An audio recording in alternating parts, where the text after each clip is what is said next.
주신 시편 24편의 말씀을 읽을 때면 떠오르는 찬양이 있습니다. 찬송가 428장인데요. 가사가 이렇게 되어져 있습니다. 참 아름다워라 주님의 세계는 저 솔로몬의 옷보다 더 고운 백합화. 우리 같이 한번 찬송할까요? 주 찬송하는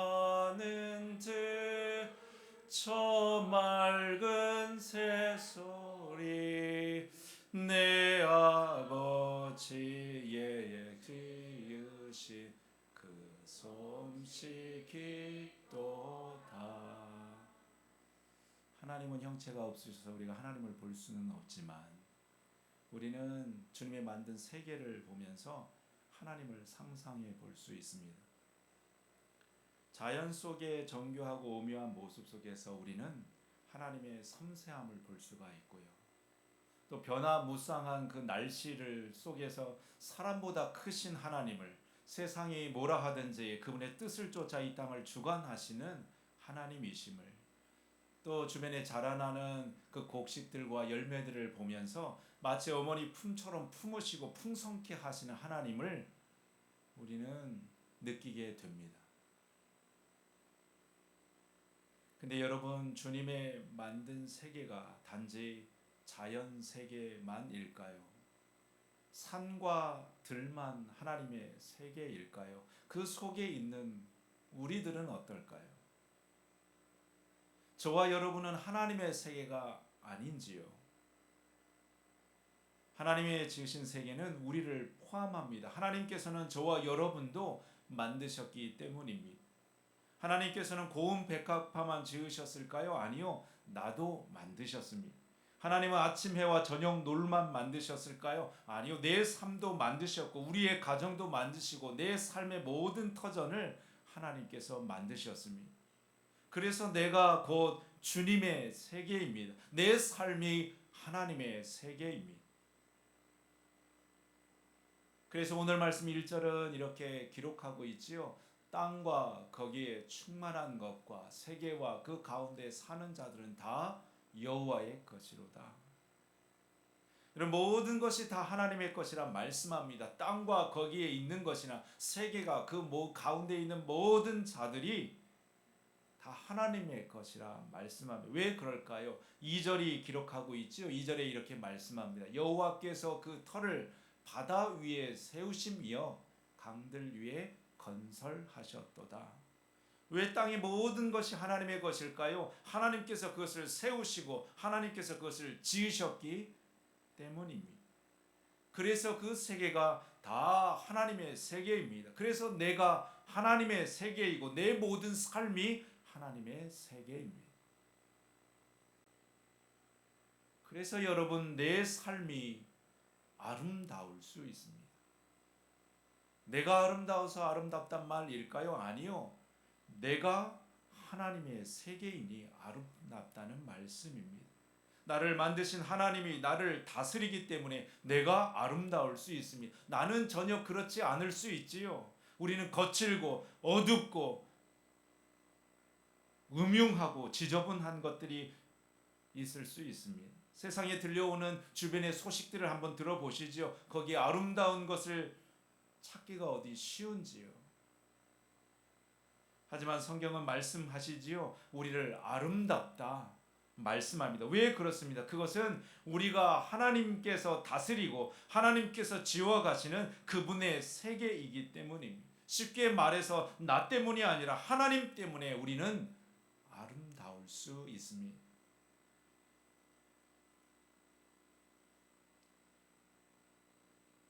제가 아는 분 중에 사각턱을 가진 여자분이 있습니다.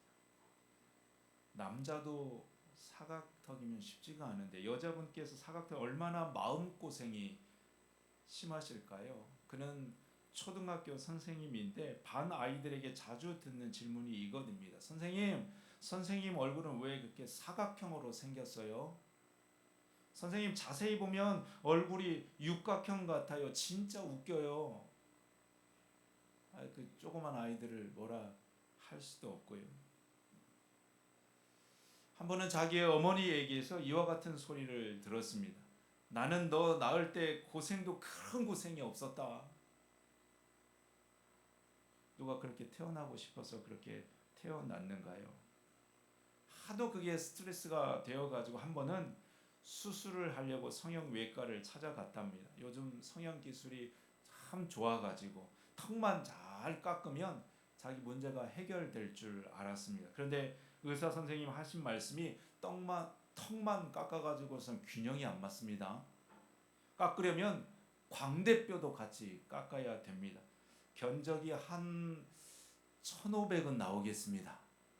이 소리에 수술도 포기해 버렸습니다. 그렇게 사춘기를 오춘기를 다 지나던 어느 날 한 목사님의 설교 말씀을 들었는데요. 그 목사님 하시는 말씀이 여러분 우리는 다 하나님의 지으신 걸작품입니다. 그러니 나를 사랑하십시오 하는 설교를 들었습니다. 그래서 결심한 것이죠. 그래 세상에 아름다움지 않은 것은 하나 없다. 단지 아름답게 보지 못하는 눈만 있을 뿐이지. 이것을 깨닫고 보니까 자기의 사각 얼굴도 그리 나빠 보이지는 않았습니다. 오히려 자기 사각턱을 자랑하며 다녔지요. 그랬더니 하나님께서 자신의 사각턱을 통해서 하시는 일들을 보았습니다. 특히 외모에 자신이 없는 아이들을 설득할 때 이것만큼 좋은 도구가 없습니다. 야, 나는 사각턱인데도 선생님 되었다. 이 말에 아이들이 그렇게 위로를 받는답니다. 여러분 하나님의 세계는 아름답지 않은 것이 하나 없는 줄 믿습니다. 하나님의 다스리는 모든 세계는 다 아름답습니다. 아멘인지요? 어디 우리 외모뿐일까요? 우리의 삶은 어떤지요?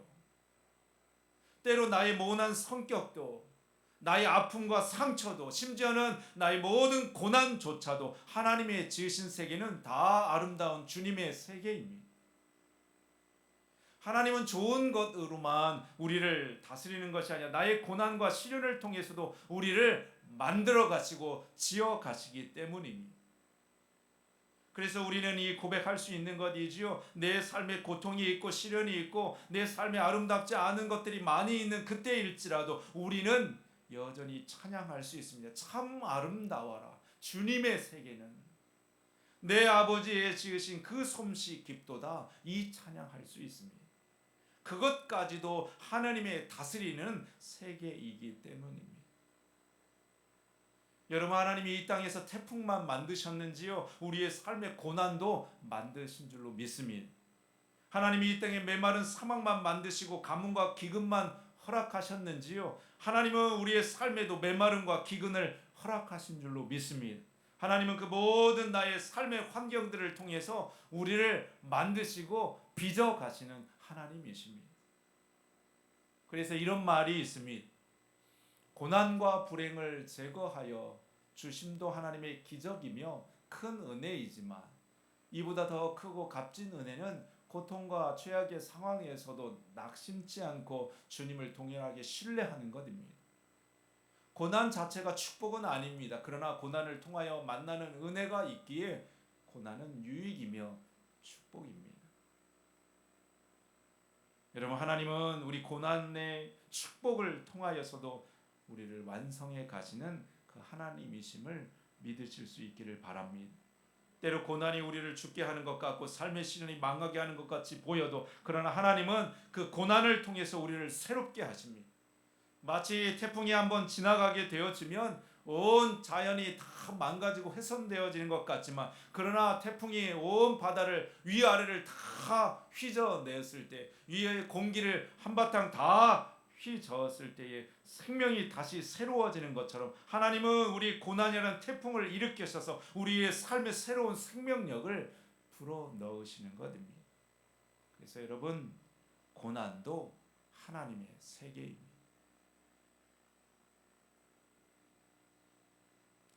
이런 이야기가 있지요. 한 선교사님이 아프리카에 선교를 하기 위해서 그 먼 곳까지 오지까지 가게 되었습니다. 전도를 하기 위해서 더 깊숙한 마을에 들어가게 되었지요. 그 앞에 큰 강이 가로막는 것을 보았습니다. 근데 오제 마을로 들어가려는데 원주민들이 다 큰 돌을 하나씩 집어 들고서 강에 뛰어드는 것입니다. 이상했지요. 아니 강에 뛰어들려면 몸을 가볍게 해야 되는데 왜 큰 돌을 들고 강에 뛰어드는 것일까? 의아했지만 그 이유를 강 중간쯤 들어가서야 깨닫게 되었습니다. 강 중간에 들어가니 급류가 얼마나 세든지요. 그냥 맨몸으로는 그 강물을 이겨낼 수가 없는 것입니다. 그러니 무거운 돌을 짊어지고 갈 때에 그 급류를 휩쓸리지 않을 수 있고 자신을 붙들어 낼 수 있는 것을 그가 알게 된 것입니다. 여러분 우리도 돌이 없으면 참 좋겠지요. 무겁지 않으면 참 편하겠지요. 하지만 급류를 만날 때 그 돌이 우리를 살게 만듭니다. 그래서 하나님께서 때때로 우리에게 무거운 짐을 지게 하시는 것이지요. 가정 안에 어려움을 주시고 건강에 아픔을 겪게 하시고 교회 안에 문제를 기도 제목을 주시는 것이지요. 왜 그러실까요? 그것 때문에 우리가 나약한 나 자신을 깨닫게 하시고 하나님 없이 살 수 없는 존재임을 하나님을 더 단단히 붙들 그 믿음을 우리에게 허락해 주시기 위함입니다. 여러분 그래서 하나님의 세계는 심요막측한 주님의 세계입니다. 우리가 언제 그 세계를 다 이해할 수 있을까요? 우리가 그 사실을 자주 잊어버립니다. 그리고 자꾸만 나만의 세계를 꿈꾸는 것이지요. 하나님 아닌 내가 다스리는 세계를 원합니다. 내가 계획하고 내가 꿈꾸고 내가 주인 되고 내가 왕이 되는 나의 세계를 우리는 살고 싶어 합니다. 그래서 오늘 말씀 우리에게 묻는 것이지요. 3절에 있는 말씀입니다. 여호와의 산에 오를 자 누구며 그 거룩한 곳에 설 자가 누구인가? 주님의 지으신 그 세계에 살 수 있는 자가 누구이고 그 주님의 다스림 위에 설 자가 누구인가 묻는 것이지요. 4절이 이렇게 대답하고 있습니다. 4절 말씀 우리 같이 읽어보실까요? 시작. 곧 손이 깨끗하며 마음이 청결하며.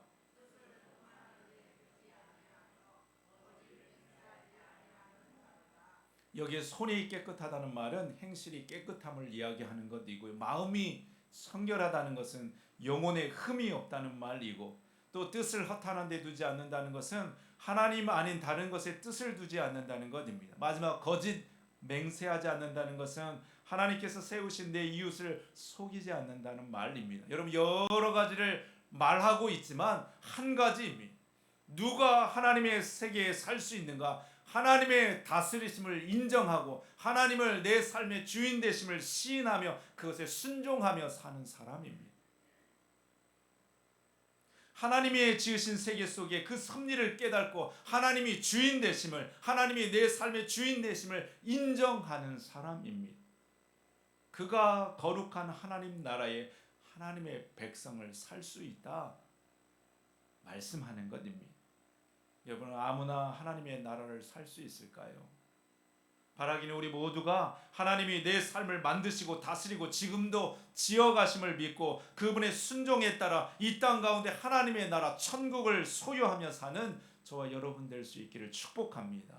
내 통치가 아니라 내 다스림이 아니라 주님이 다스리시는 그분의 세계 가운데 사는 저와 여러분 되기를 소망합니다.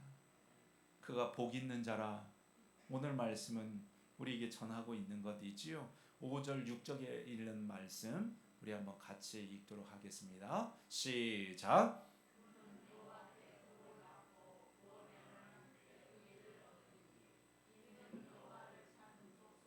야곱의 하나님의 얼굴을 구하는 자로다. 여러분 이 말씀의 주인공이 저와 여러분 되기를 소망합니다. 주님의 주시는 복이 주님의 주시는 그 의의 열매가 우리의 삶 가운데 가득하기를 축복합니다. 내 삶을 내가 사는 것 같지만 여러분 그렇지 않음을 깨달을 때가 참 많습니다. 한 여자분의 이야기를 제가 책에서 읽었는데요. 그 여자분은 남부럽지 않은 삶을 살았던 분입니다. 행복한 가정이었지요. 드라마처럼 남편을 만나서 6년간 연애를 하게 되고 17년 결혼 생활하면서 부족함이 없는 삶을 살았습니다. 그렇게 두 아이를 낳게 되고 행복의 겨운 나날을 보내던 어느 날 갑자기 남편의 암 소식을 듣게 되어지면서 그의 행복은 남의 이야기가 되어버렸습니다. 그의 일상은 집이 아닌 병실이 되어버렸고요. 그의 하루는 남편과 함께 암과 사투를 벌이는 나날이 되어버렸습니다. 하지만 남편의 병은 더 좋아지지가 않았지요. 남편의 마지막을 준비하며 그녀가 이런 기도를 드리기도 했습니다. 하나님, 내 남편을 잘 부탁드립니다. 천국을 낯설어하지 않게, 천국을 온전히 누리게 하나님 잘 보살펴 주세요. 그리고 하나님이 내 남편을 데려갔으니 하나님이 내 남편 되어 주세요. 우리 아이들의 아버지 되어 주세요. 그녀가 남편과의 모든 그 순간들을 모아가지고 책을 냈는데 그것이 내 것이 아닙니다라고 하는 책입니다. 그 책의 한 부분을 제가 읽어드리도록 하겠습니다. 한때는 아름다운 집이 제 가장 큰 자랑이었습니다. 심혈을 기울여 꾸민 아름다운 우리 집, 잡지에 나왔다고 내심 자랑스러워했던 우리 집, 예쁜 그릇들, 행여나 때가 탈까 먼지 탈까 닦고 쓸고 했던 우리 집. 하지만 남편이 아프고 보니 제가 있을 곳은 궁궐 같은 우리 집이 아니라 몇 평 안 되는 비좁은 병실이더군요. 그 수많은 이쁜 그릇들도 남편과 함께하는 병실에서는 아무 소용 없더이다. 제가 황량한 병실에서 쓸 수 있는 것은 보잘것없는 플라스틱 접시와 종이컵 뿐이더군요. 15자 북박이 장이 가득한 수많은 옷들과 명품백들도 남편과 함께하는 병실에서는 편한 추리닝과 레깅스면 족하더이다. 어디 그뿐인가요? 20년 넘게 나의 자랑이었던, 나를 빛나게 해준다고, 나를 완성케 해준다고 믿었던 내 남편도 제 것이 아니더군요. 의사들은 말합니다. 마음의 준비를 하라고. 이 또한 내 것이 아니라고. 이젠 압니다. 내 분신, 내 생명, 내 사랑하는 아이들조차 내 것이 아니라는 것을요. 이 아이들 또한 그분이 제게 잠시 맡겨주었던 선물임을 제가 잊고 있었네요. 이와 같은 이유로 근심, 염려 또한 제 것이 아닙니다. 그것을 내 것이 아닙니다. 내 아버지의 것입니다. 내 것이 아닌 걸 내 것인 양 소유하며 자랑하며 욕심내었던 내 무지와 제 교만을, 제 과거를 회개하며 눈물로 기도합니다. 내 것이 아닙니다. 여러분, 내 삶이 내 것이 아닙니다. 우리의 삶에 내 것이 아닙니다. 그와 같은 이유로 내 고통도, 내 근심도, 내 불안도, 내 염려도, 두려움도 내 것이 아닙니다. 그것은 다 하나님의 것입니다. 다 주님의 세계입니다. 왜 우리는 내 것 아닌 것을 그렇게 붙들고 내 불안과 염려와 근심을 붙들고서 불안해하며 살아가는 것일까요? 왜 내 것인 것 마냥 내 스스로 그것을 해결해 보려고 아둥바둥 살아가는 것일까요? 오늘 우리가 읽었던 시편 23편은 다윗이 기록한 시입니다. 다윗은 주님의 다스리는 세계, 그 하나님의 세계를 인정하며 오늘 이 시를 적고 있습니다. 7절 8절에 있는 말씀 우리 한번 같이 읽도록 하겠습니다. 문들아 너희 머리를 들지어다. 영원한 문들아 들지어다. 영광의 왕이 들어가시리로다. 영광의 왕이 누구시냐? 강하고 능한 여호와시오 전쟁에 능한 여호와시니라. 여러분, 다윗은 오랜 고통의 시간들, 그 침묵의 시간들을 다 이겨내고 드디어 이스라엘의 왕이 되었습니다. 그러나 그는 이스라엘의 진정한 왕이 누구인지를 날마다 찬송 가운데 고백했습니다. 하나님의 교회를 성전으로 옮겨가며 이 찬송을 불렀지요. 자신이 이스라엘의 왕이 되었죠. 그러나 다윗은 진짜 왕이 누구신가, 이스라엘을 다스리는 진짜 주인이 누구이신가 고백하는 것이죠. 8절 말씀, 영광의 왕이 누구시냐? 강하고 능하신 여호와시여 전쟁에 능하신 여호와이시니라. 하나님이 진짜 이스라엘 왕이시라는 것입니다. 하나님께서 진정 그의 삶의 주인이시다. 그는 고백하고 있는 것입니다. 그래서 문들아 너희 문들을 들지어다. 영원한 문들아 들지어다. 영광의 왕이 들어가십니다. 하나님, 제가 왕이 아닙니다. 제가 내 삶의 주인이 아닙니다. 하나님께서 왕이시지요. 하나님이 주인이시지요. 그러니 이스라엘 왕의 성전 안에 들어가 이 땅을, 이 이스라엘을, 내 삶을 다스려 주십시오. 이 찬송의 고백을 하고 있습니다. 여러분, 우리도 다윗의 외침처럼 우리의 문을 활짝 열고 우리의 삶의 문을 활짝 열어 우리의 주인 되신 왕을 모셔드리는 우리의 신앙이 될 수 있기를 소망합니다. 문을 닫고 내가 내 삶을 다스리고 내 근심과 내 문제를, 내 염려를 내가 해결해 몸부림칠 것이 아니라 그분이 다스리시도록, 그분이 주관하시도록 그분의 세계임을 인정하는 우리의 삶이 되어져서 주님이 우리의 삶 가운데 온전히 주관하시고 다스리시는 주님의 세계를 경험하는 우리의 삶이 되어지기를 소망합니다. 겸손히 이번 한 주간도 나의 왕 되신 주님 앞에 나아가 우리를 다스려 주시는 그 하나님의 놀라운 세계를 만나게 되는 저와 여러분 될 수 있기를 우리 주님의 이름으로 축복합니다. 우리 같이 기도하도록 하시겠습니다.